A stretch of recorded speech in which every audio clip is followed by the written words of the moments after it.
ಪಿತನ ಸುತನ ಮತ್ತು ಪವಿತ್ರ ಆತ್ಮರ ನಾಮದಲ್ಲಿ ಆಮೇನ್.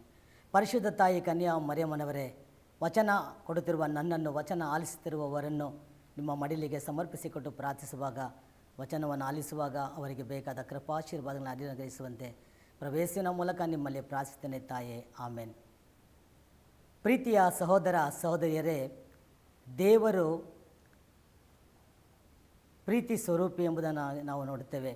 ಅದೇ ರೀತಿಯಾಗಿ ದೇವರು ಯಾರು, ದೇವರ ಹೆಸರೇನು ಎಂಬುದಾಗಿ ನಾವು ನೋಡುವುದಾದರೆ, ಪವಿತ್ರ ಗ್ರಂಥದಲ್ಲಿ ದೇವರ ಬಗ್ಗೆ, ದೇವರ ಇರುವಿಕೆಯನ್ನು ತಾವೇ ದೇವರು ಪ್ರಕಟಪಡಿಸಿಕೊಂಡಿದ್ದಾರೆ. ಮೋಶೆಯು ದೇವರ ಬಳಿಗೆ ಬಂದು, ಇಸ್ರಾಯೇಲ್ ಜನರು ನನ್ನ ಬಳಿಗೆ ಬಂದು ನಿನ್ನ ದೇವರ ಹೆಸರೇನು ಎಂದು ಕೇಳಿದರೆ ನಾನೇನು ಹೇಳಬೇಕು ಎಂಬುದಾಗಿ ದೇವರ ಬಳಿಗೆ ಪ್ರಶ್ನಿಸುತ್ತಾನೆ. ಆಗ ದೇವರು ಹೀಗೆ ಉತ್ತರಿಸುತ್ತಾರೆ. ವಿಮೋಚನಾಕಾಂಡ 3ನೇ ಅಧ್ಯಾಯ 14ನೇ ವಾಕ್ಯದಲ್ಲಿ ದೇವರು ಹೀಗೆ ನುಡಿಯುತ್ತಾರೆ, ಇರುವವನಾಗಿರುವಾತನು ನಾನು, ತಾನಾಗಿ ಇರುವವನು ನಾನು ಎಂಬುದಾಗಿ ಹೋಗಿ ಹೇಳು ಎಂಬುದಾಗಿ. ಅದೇ ರೀತಿಯಾಗಿ ಪ್ರಕಟಣಾ ಗ್ರಂಥ 1ನೇ ಅಧ್ಯಾಯ ವಾಕ್ಯ 8ರಲ್ಲಿ ದೇವರು ಹೀಗೆ ಹೇಳುತ್ತಾರೆ, ಅಕಾರವೋ ಲಕಾರವೋ ನಾನೇ, ಇರುವಾತನು ನಾನೇ, ಇದ್ದಾತನು ನಾನೇ, ಬರುವಾತನು ನಾನೇ ಎಂಬುದಾಗಿ. ಪ್ರೀತಿಯ ಸಹೋದರ ಸಹೋದರಿಯರೇ, ಇಂದು ಅನೇಕರಿಗೆ ದೇವರು ಇದ್ದಾರೆಯೇ ಎಂಬ ಪ್ರಶ್ನೆಯು, ಆ ಪ್ರಶ್ನೆಯ ಮೂಲಕ ಅವರು ಹೀಗೆ ಮತ್ತೊಮ್ಮೆ ಅವರು ಪ್ರಶ್ನಿಸುತ್ತಾರೆ, ದೇವರು ಇರುವುದಾದರೆ ನಮಗೆ ಏಕೆ ಕಷ್ಟಗಳು, ದೇವರು ಇರುವುದಾದರೆ ನಮಗೆ ಏಕೆ ದುಃಖ, ದೇವರು ಇರುವುದಾದರೆ ನನಗೆ ಬಂದಿರುವ ಈ ಸಮಸ್ಯೆಗಳಿಗೆ ಕಾರಣ ಏನು ಎಂಬುದಾಗಿ.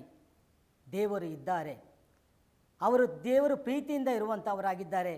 ಆದ್ದರಿಂದ ದೇವರ ಇರುವಿಕೆಯನ್ನು ನಾವು ಅರ್ಥ ಮಾಡಿಕೊಳ್ಳಬೇಕು.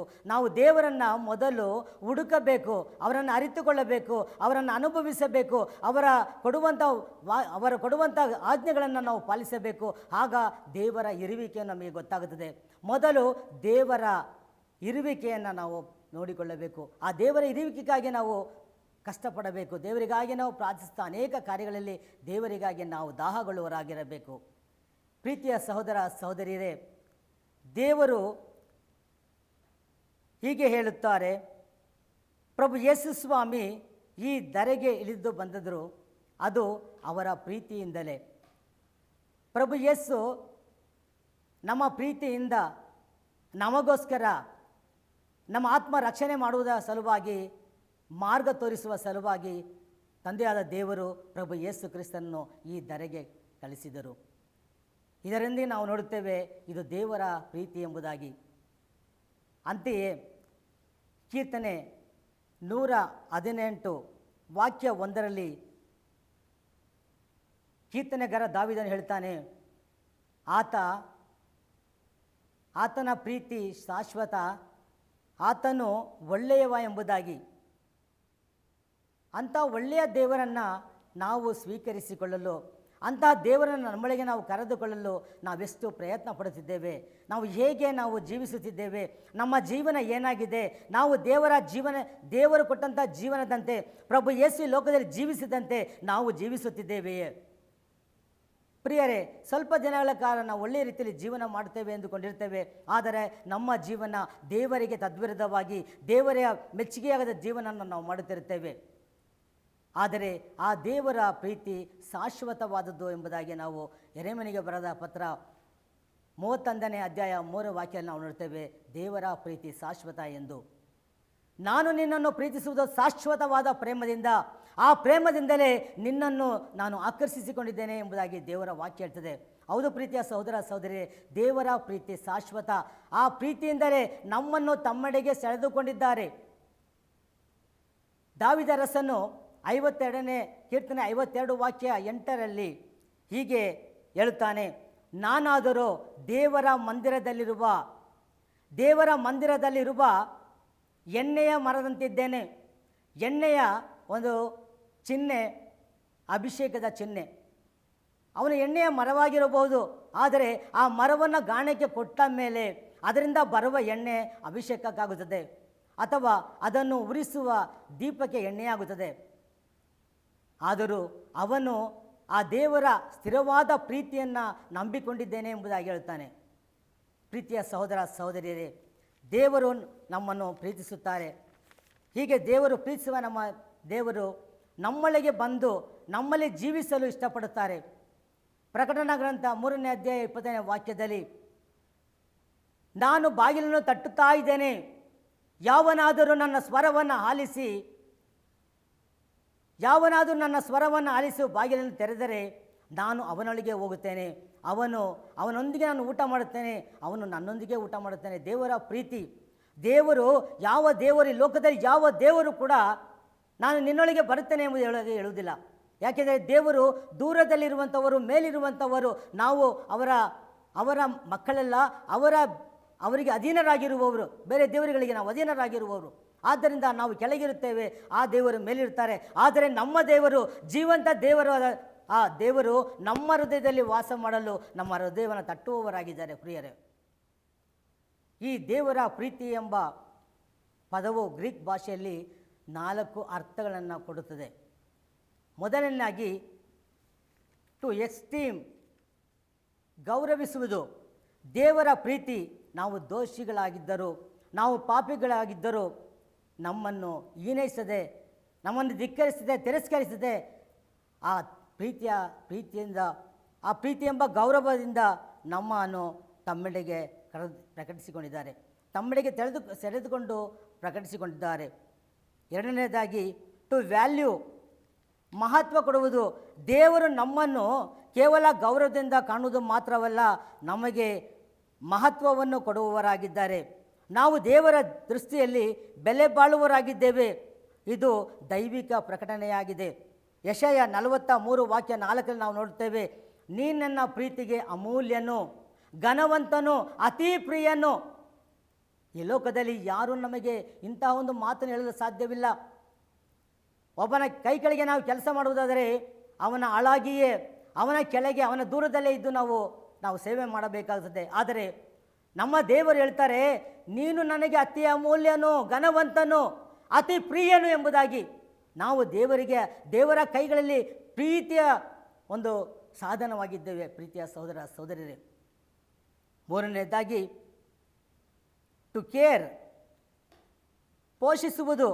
ದೇವರು ತಮ್ಮ ಅಪಾರ ಪ್ರೀತಿಯಿಂದ ಪೋಷಿಸುವುದರ ಮೂಲಕ ತಮ್ಮ ಪ್ರೀತಿಯನ್ನು ವ್ಯಕ್ತಪಡಿಸಿದ್ದಾರೆ. ನಮ್ಮನ್ನು ಕೇವಲ ಶಾರೀರಿಕವಾಗಿಯೂ ಮಾನಸಿಕವಾಗಿಯೂ ಮಾತ್ರವಲ್ಲದೆ ಆತ್ಮಿಕವಾಗಿಯೂ ನಮ್ಮನ್ನು ಪೋಷಿಸುತ್ತಾರೆ. ಧರ್ಮೋಪದೇಶ ಕಾಂಡ 29ನೇ ಅಧ್ಯಾಯ 5ನೇ ವಾಕ್ಯದಲ್ಲಿ ನಾವು ಹೀಗೆ ಓದುತ್ತೇವೆ, ದೇವರು ಇಸ್ರಾಯೇಲ್ ಜನರು 40 ವರ್ಷಗಳ ಕಾಲ ಅವರನ್ನು ಪೋಷಿಸಿ ಮುನ್ನಡೆಸಿದರು.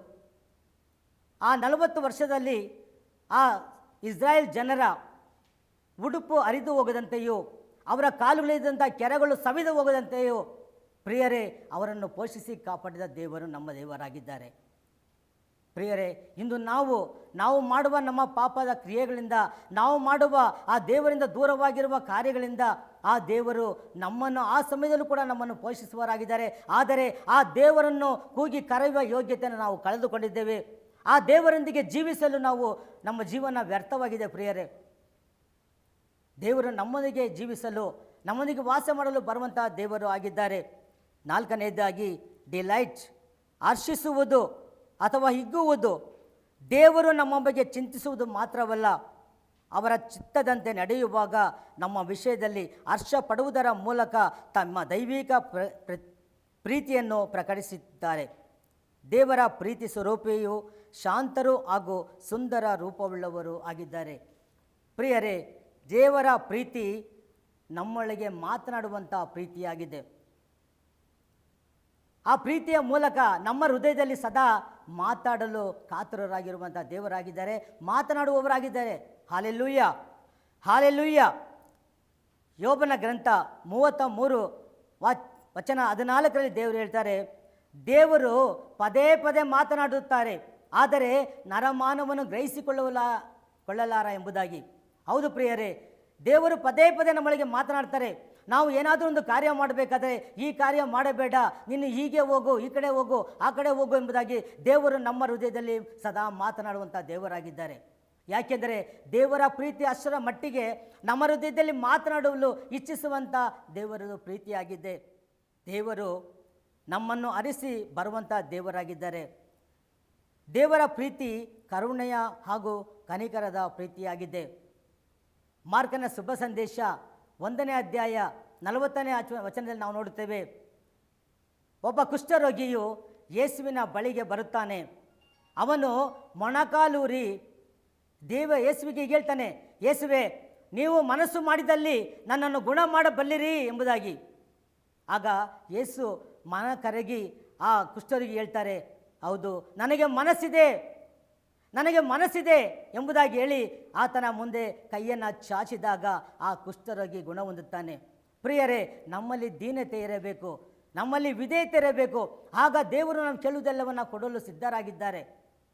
ಆದರೆ ನಮಗೆ ಆ ಯೋಗ್ಯತೆ ಇದೆಯೇ ಎಂಬುದನ್ನಾಗಿ ನಾವು ಯೋಚಿಸಬೇಕಾಗಿದೆ. ದೇವರ ಪ್ರೀತಿ ನಮ್ಮನ್ನು ಕ್ಷಮಿಸುವಂಥ ಪ್ರೀತಿ. 2 ಪೂರ್ವಕಾಲದ ಇತಿಹಾಸ 7ನೇ ಅಧ್ಯಾಯ 14ನೇ ವಚನ ದೇವರು ಹೀಗೆ ಹೇಳುತ್ತಾರೆ, ನನ್ನವರೆಂದು ಹೆಸರುಗೊಂಡ ನನ್ನ ಜನರಾದ ನೀವು ನಿಮ್ಮನ್ನೇ ತಗ್ಗಿಸಿಕೊಂಡು ನನ್ನ ಮುಂದೆ ಕುಳಿತು ಪ್ರಾರ್ಥಿಸುವಾಗ ನನ್ನ ದರ್ಶನವನ್ನು ಪಡೆಯಲು ಬಯಸುವುದಾದರೆ ನಾನು ಪರಲೋಕದಿಂದ ನಿಮ್ಮ ಪಾಪಗಳನ್ನು ಕ್ಷಮಿಸುತ್ತೇನೆ, ನಿಮ್ಮ ನಾಡಿಗೆ ಶಾಂತಿಯನ್ನು ಕೊಡುತ್ತೇನೆ ಎಂಬುದಾಗಿ ದೇವರು ವಾಗ್ದಾನ ಮಾಡಿದ್ದಾರೆ. ಪ್ರಿಯರೇ, ನಮ್ಮ ದೇವರು ವಾಗ್ದಾನಗಳ ದೇವರಾಗಿದ್ದಾರೆ. ಅವರ ವಾಗ್ದಾನ ಅವರು ಒಂದು ಸಲ ಹೇಳಿದಾಗ ಮತ್ತೆ ಅದನ್ನು ಬದಲಾಯಿಸುವಂಥ ದೇವರಲ್ಲ. ಆದರೆ ನಾವು ಅನೇಕ ಸಲ ಒಂದೊಂದು ಸಲ ಮಾತು ಕೊಡುತ್ತೇವೆ ದೇವರಿಗೆ, ದೇವರೇ, ನಾನು ಇನ್ನು ಮುಂದೆ ಈ ರೀತಿಯಾಗಿ ನಿನ್ನ ಚಿತ್ತದಂತೆ ನಡೆಯುತ್ತೇನೆ, ನಿನ್ನ ಮಾರ್ಗದಲ್ಲಿ ನಾನು ನಡೆಯುತ್ತೇನೆ, ನಾನು ಪಾಪ ಮಾಡುವುದಿಲ್ಲ, ನಾನು ದ್ರೋಹ ಮಾಡುವುದಿಲ್ಲ, ನಾನು ಪ್ರಾಮಾಣಿಕನಾಗಿರುತ್ತೇನೆ ಎಂಬುದಾಗಿ. ಆದರೆ ನಾವು ಎಷ್ಟು ಸಮಯ ಆ ಪ್ರಾಮಾಣಿಕತೆಯಲ್ಲಿ ಜೀವಿಸುತ್ತೇವೆ, ಎಷ್ಟು ಸಮಯ ಆ ದೇವರೊಂದಿಗೆ ನಾವು ಜೀವಿಸುತ್ತೇವೆ, ಎಷ್ಟು ಸಮಯ ಆ ದೇವರೊಂದಿಗೆ ಆ ಸತ್ಸಂಗದಲ್ಲಿ ಇರಲು ನಾವು ಪ್ರಯತ್ನಿಸುತ್ತೇವೆ. ಅದಕ್ಕೆ ದೇವರು ಹೀಗೆ ಹೇಳುತ್ತಾರೆ, ಮತ್ತಾಯನ ಶುಭ ಸಂದೇಶ 6ನೇ ಅಧ್ಯಾಯ 33ನೇ ವಾಕ್ಯದಲ್ಲಿ ಹೀಗೆ ಹೇಳುತ್ತಾರೆ, ನೀವಾದರೂ ಮೊದಲು ದೇವರ ಸಾಮ್ರಾಜ್ಯಕ್ಕಾಗಿಯೂ ಅದರ ತತ್ಸಂಬಕ್ಕಾಗಿಯೂ ತವಕ ಪಡಿರಿ, ಉಳಿದೆಲ್ಲವನ್ನು ನಿನಗೆ ಕೊಡಲಾಗುವುದು ಎಂಬುದಾಗಿ.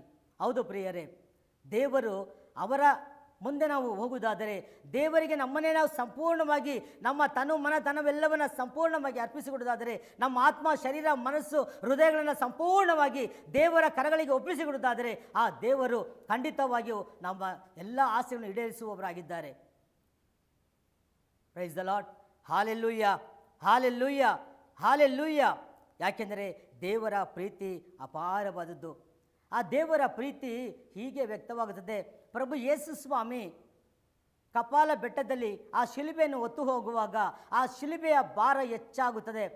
ಆಗ ಆ ಭಾರದ ಸ್ಥಿತಿಯಲ್ಲಿ ನಾವು ನೋಡುವಾಗ ಆ ಭಾರ ಯಾವುದಕ್ಕಾಗಿ ಅಷ್ಟೊಂದು ಭಾರವಾಗುತ್ತದೆ ಅಂದಾಗ ನಮ್ಮೊಬ್ಬೊಬ್ಬರ ಪಾಪಗಳ ಭಾರ ಅವರು ಹೊತ್ತು ನಡೆಯುತ್ತಾರೆ. ಪ್ರಿಯರೇ, ನಮಗಾಗಿ ಅನೇಕ ರೀತಿಯ ಅವಮಾನಗಳನ್ನು ಅವರು ಅನುಭವಿಸುತ್ತಾರೆ, ನಮಗಾಗಿ ತಮ್ಮ ಪ್ರಾಣವನ್ನು ಕೊಡ್ತಾರೆ, ನಮಗಾಗಿ ಆ ಒಂದೊಂದು ಆ ಗಾಯಗಳನ್ನು ಆ ಚಾಟಿಯೇಟನ್ನು ಅನುಭವಿಸುತ್ತಾರೆ. ಪ್ರಿಯರೇ, ಈ ಸಮಯದಲ್ಲಿ ಅವರ ಯಾತನೆಗಳಲ್ಲಿ ತಾಯಿ ಪರಿಶುದ್ಧ ಮರಿಯಳು ಕೂಡ ಆ ಯಾತನೆಗಳನ್ನು ಮಾನಸಿಕವಾಗಿ ಅನುಭವಿಸುವವರಾಗಿದ್ದಾರೆ. ಪ್ರಿಯರೇ, ನಾವು ಎಷ್ಟು ಸಲ ಈ ಯಾತನೆಗಳನ್ನು ಅನುಭವಿಸ್ತಾ ದೇವರನ್ನು, ಆ ಯೇಸು ಸ್ವಾಮಿಯನ್ನು ನೆನೆಸಿಕೊಂಡು ಅವರನ್ನು ನಾವು ಪ್ರಾರ್ಥಿಸುವಾಗ, ಅವರ ಮುಂದೆ ಕುಳಿತು ನಾವು ಮೊಣಕಾಲೂರಿ ಪ್ರಾರ್ಥಿಸುವಾಗ ಆ ದೇವರ ಆ ಒಂದು ಗಾಯಪಟ್ಟ ಆ ಒಂದು ಶರೀರವನ್ನು ನಾವು ನಮ್ಮ ಕಣ್ಣು ಮುಂದೆ ನಾವು ಎಷ್ಟು ಸಲ ತಂದುಕೊಂಡಿದ್ದೇವೆ. ಪ್ರಿಯರೇ, ಒಂದು ವೇಳೆ ಆ ದೇವರ ಆ ಚಿತ್ರಹಿಂಸೆಯನ್ನು, ಅವರ ಗಾಯಗಳನ್ನು, ಅವರು ಸುರಿಸುವ ರಕ್ತವನ್ನು ನಾವು ಒಂದು ವೇಳೆ ಆ ಸಮಯದಲ್ಲಿ ನಾವು ಪ್ರಾರ್ಥಿಸುವಾಗ, ನಾವು ಜೀವಿಸುವಾಗ ಅವರ ಆ ಯಾತನೆಯನ್ನು ನಮ್ಮ ಕಣ್ಣು ಮುಂದೆ ನಾವು ತಂದುಕೊಳ್ಳುವುದಾದರೆ ಆ ಕ್ಷಣದಲ್ಲಿ ಪ್ರಿಯರೇ ನಾವು ಆ ಒಳ್ಳೆಯ ಜೀವನ ನಡೆಸುವವರಾಗುತ್ತೇವೆ, ದೇವರ ಸತ್ಸಂಬಂಧಕ್ಕಾಗಿ ತವಕ ಪಡುವವರಾಗುತ್ತೇವೆ. ಪ್ರಿಯರೇ, ಆದರೆ ನಾವು ದೇವರ ಜೀವಿತವಂತ ಹೊಂದಿಕೊಂಡು ಆ ಜೀವಿತದಂತೆ ನಡೆಯಲು ನಾವು ಸಿದ್ಧರಾಗುವವರೆಗೂ ನಮ್ಮ ಪ್ರಾರ್ಥನೆಗೆ ಉತ್ತರ ಸಿಗುವುದಿಲ್ಲ. ಪ್ರೀತಿಯ ಸಹೋದರ ಸಹೋದರಿಯರೇ, ನಾವು ಪ್ರಾರ್ಥಿಸುವಾಗ ಏನೆಲ್ಲವನ್ನ ನಾವು ಹೇಳ್ತೇವೆ, ಆದರೆ ದೇವರ ಚಿತ್ತದಂತೆ ನಾವು ಏನು ಪ್ರಾರ್ಥಿಸುತ್ತೇವೆ? ಆ ದೇವರ ಚಿತ್ತವನ್ನು ನೆರವೇರಿಸುವಾಗ ಆ ದೇವರ ಚಿತ್ತ ಏನೆಂಬುದನ್ನು ನಾವು ತಿಳಿದುಕೊಂಡಿದ್ದೇವೆ. ದೇವರ ವಾಕ್ಯ ಹೇಳ್ತದೆ, ನೀವು ನಿಷ್ಕಳಂಕರು ನಿರ್ದೋಷಿಗಳಾಗಿರಬೇಕೆಂಬುದಾಗಿ. ಹೌದು ಪ್ರೀತಿಯ ಸಹೋದರ ಸಹೋದರಿಯರೇ, ದೇವರು ನಮ್ಮನ್ನು ಸೃಷ್ಟಿ ಮಾಡುವ ಮೊದಲೇ, ಈ ಜಗತ್ತನ್ನು ಸೃಷ್ಟಿ ಮಾಡುವ ಮೊದಲೇ ನಮ್ಮ ಮೇಲೆ ಈ ರೀತಿಯ ಒಂದು ಚಿತ್ತವನ್ನು ಇಟ್ಟಿದ್ದಾರೆ. ಎಫೆಸರಿಗೆ ಬರೆದ ಪತ್ರ 1ನೇ ಅಧ್ಯಾಯ 4ನೇ ವಚನ ದೇವರು ಹೀಗೆ ಹೇಳ್ತಾರೆ, ಜಗತ್ತು ಉಂಟಾಗುವ ಮೊದಲೇ ಜಗತ್ತನ್ನು ಸೃಷ್ಟಿ ಮಾಡುವ ಮೊದಲೇ ದೇವರು ನಮ್ಮನ್ನು ತಮ್ಮ ಮಕ್ಕಳನ್ನಾಗಿ ಪ್ರಭು ಯೇಸು ಕ್ರಿಸ್ತರ ಮುಖಾಂತರ ಆರಿಸಿಕೊಂಡವರಾಗಿದ್ದಾರೆ. ಹೌದು ಪ್ರಿಯರೇ, ಜಗತ್ತು ಇನ್ನೂ ಸೃಷ್ಟಿ ಆಗಿರಲಿಲ್ಲ, ಆದರೆ ದೇವರು ನಮ್ಮನ್ನು ಆಗಲೇ ತಮ್ಮ ಮಕ್ಕಳನ್ನಾಗಿ ಆರಿಸಿಕೊಂಡಿದ್ದಾರೆ. ನಮಗೆ ತಕ್ಕ ಬಹುಮಾನವನ್ನು ಕೊಡಲು ಕಾದಿದ್ದಾರೆ. ಸಂತ ಪೌಲರು ಹೇಳುವಂತೆ ಅವರ ನಮಗೆ ಏನೆಲ್ಲ ಕೊಡಬೇಕೆಂದಾರೋ ಆ ಬಹುಮಾನಗಳನ್ನು ನಾವು ಕಡೆಯ ತನಕ ನಾವು ವಿಶ್ವಾಸದಿಂದಲೂ ಪ್ರಾಮಾಣಿಕದಿಂದಲೂ ಜೀವಿಸುವುದಾದರೆ, ಆ ಯೇಸು ನಡೆದ ಮಾರ್ಗದಲ್ಲಿ ನಾವು ನಡೆಯಲು ಬಯಸುವುದಾದರೆ ಆ ಬಹುಮಾನವನ್ನು ನಾವು ಕಡೆಯ ಸಮಯದಲ್ಲಿ ನಾವು ಪಡೆದುಕೊಳ್ಳುತ್ತೇವೆ ಎಂಬುದಾಗಿ. Price the Lord, hallelujah. ಪ್ರೀತಿಯ ಸಹೋದರ ಸಹೋದರಿಯರೇ, ಒಮ್ಮೆ ಸಂತ ಜಾನ್ ಮರಿಯ ವಿಯಾನಿಯ ಬಳಿಗೆ ಒಬ್ಬ ಭಕ್ತನು ಪಾಪ ನಿವೇದನೆಗಾಗಿ ಬರುತ್ತಾನೆ. ಅಲ್ಲಿ ಸಮಯವಿಲ್ಲದೆಯೋ ಯಾವುದೋ ಕಾರಣದಿಂದ ಪಾಪ ವಿಜ್ಞಾಪನೆ ಮಾಡಲು ಸಾಧ್ಯವಾಗುವುದಿಲ್ಲ. ಆದರೆ ಆ ಪಾಪ ವಿಜ್ಞಾಪನೆ ಮಾಡಬೇಕೆಂದ ವ್ಯಕ್ತಿ ಅವರ ಆಶೀರ್ವಾದವನ್ನಾದರೂ ಪಡೆಯಬೇಕು ಎಂಬುದಾಗಿ ಹೊರಗೆ ನಿಂತಿರುತ್ತಾನೆ. ಆಗ ಸಂತ ಜಾನ್ ಮರಿಯ ವಿಯಾನಿ ತಮ್ಮ ಕೊಠಡಿಗೆ ಹೋಗುವ ಸಲುವಾಗಿ ಹೊರಗಡೆ ಬಂದಾಗ ತಕ್ಷಣ ಓಡಿ ಹೋಗಿ ಅವರ 2 ಕೈಗಳನ್ನು ಹಿಡಿದು ಅದನ್ನು ಮುದ್ದಿಸುವ ಸಲುವಾಗಿ ಹೀಗೆ ಮಾಡ್ತಾನೆ. ತನ್ನ ಕಡೆಗೆ ಎಳೆದುಕೊಳ್ತಾನೆ ಪ್ರೀತಿಯಿಂದ. ಆಗ ಆ ಮರಿಯ ವಿಯಾನಿ ಹೇಳ್ತಾರೆ, ಓಹ್, ನೀನು ನನ್ನ ಕೈಗಳನ್ನ ಹಿಡಿದು ನನ್ನ ಕೈಯಲ್ಲಿರುವ ಉಂಗುರವನ್ನು ನೀನು ಕದಿಯೋಕ್ಕೆ ಪ್ರಯತ್ನ ಮಾಡ್ತಾ ಇದೆಯಾ, ಹಾಗೆ ಮಾಡಬೇಡ ಅಂತಂದ್ಬಿಟ್ಟು. ಪ್ರೀತಿಯ ಸಹೋದರ ಸಹೋದರಿಯರೇ, ಅಲ್ಲಿಯವರೆಗೂ ಅವರ ಕೈಯಲ್ಲಿದ್ದ ಉಂಗುರವನ್ನು ಆ ಭಕ್ತ ನೋಡಿರುವುದೇ ಇಲ್ಲ. ಆದರೆ ಆ ಎಳೆದಂಥ ಸಮಯದಲ್ಲಿ ಆ ಉಂಗುರ, ಅವರ ಕೈಯಲ್ಲಿದ್ದಂಥ ಉಂಗುರ ಪ್ರಕಾಶಮಾನವಾಗಿ ಹೊಳೆಯುತ್ತಿರುತ್ತದೆ. ಪ್ರೀತಿಯ ಸಹೋದರ ಸಹೋದರಿಯರೇ, ಈ ದೈವಿಕ ಭಾಗ್ಯ ದೇವರ ಮತ್ತು ಸಂತರ ಮಧ್ಯೆ ಇದ್ದಂಥ ಒಂದು ಬಂಧನ, ಆ ಬಂಧನದ ಚಿಹ್ನೆಯಾಗಿದೆ ಈ ಉಂಗುರ. ಪ್ರಿಯರೇ, ಈ ಉಂಗುರವನ್ನು ಪಡೆಯಲು ನಾವು ಪ್ರಯತ್ನಿಸುವುದಾದರೆ ಖಂಡಿತವಾಗಿಯೂ ನಮಗಾಗಿ ಜೀವ ಕೊಟ್ಟ ದೇವರು ಇದನ್ನು ಕೊಡಬಲ್ಲವರಾಗಿದ್ದಾರೆ. Praise the Lord, hallelujah, hallelujah, hallelujah. ಪ್ರೀತಿಯ ಸಹೋದರ ಸಹೋದರಿಯರೇ, ನಮ್ಮ ಪ್ರಯತ್ನ ಕೇವಲ ಈ ಮನುಷ್ಯ ಜೀವನದಿಂದ ಮಾತ್ರವಲ್ಲ, ದೇವರ ಸತ್ಸಂಬಂಧ ಜೀವನವಾಗಿರಬೇಕು. ಹಾಗೂ ದೇವರು ಜೀವಿಸಿದಂತೆ ದೇವರು ನಮಗೆ ಜೀವಿಸುವ ಮಾರ್ಗವನ್ನು ನಮಗೆ ತೋರಿಸಿಕೊಟ್ಟಿದ್ದಾರೆ. ಈ ಲೋಕದಲ್ಲಿ ಹೇಗೆ ನಾವು ಜೀವಿಸಬೇಕು, ಕಷ್ಟ ಸಂಕಟಗಳನ್ನು ಹೇಗೆ ಅನುಭವಿಸಬೇಕು ಎಂಬುದಾಗಿಯೂ ದೇವರು ತಿಳಿಸಿಕೊಟ್ಟಿದ್ದಾರೆ. ಪ್ರಭು ಯೇಸು ನಮಗೆ ತಿಳಿಸಿಕೊಟ್ಟಿದ್ದಾರೆ. ಈ ಲೋಕದಲ್ಲಿ ಕಷ್ಟ ಸಂಕಟಗಳು ತಪ್ಪಿದ್ದಲ್ಲ, ಆದರೆ ನಾನು ಲೋಕವನ್ನು ಜಯಿಸಿದ್ದೇನೆ, ನಾನು ನಿಮ್ಮೊಂದಿಗಿರುತ್ತೇನೆ ಎಂಬುದಾಗಿ. ಇದು ದೇವರ ವಾಗ್ದಾನವಾಗಿದೆ. ಪ್ರಿಯರೇ, ನಾವು ದೇವರ ಆ ಸತ್ಸಂಬಂಧಕ್ಕಾಗಿ ಕಷ್ಟ ಸಂಕಟವನ್ನು ಅನುಭವಿಸುವಾಗ, ಅದನ್ನು ನಾವು ಸಂತೋಷದಿಂದ ಅನುಭವಿಸುವಾಗ ಆ ದೇವರು ನಮಗೆ ಆ ಒಂದು ಪ್ರೀತಿಯನ್ನು ತುಂಬಿಸುವುದರ ಮೂಲಕ ಪ್ರಿಯರೇ ಅವರ ವಾಗ್ದಾನವನ್ನು ನೆರವೇರಿಸಲು ಇಚ್ಛಿಸುವವರಾಗಿದ್ದಾರೆ.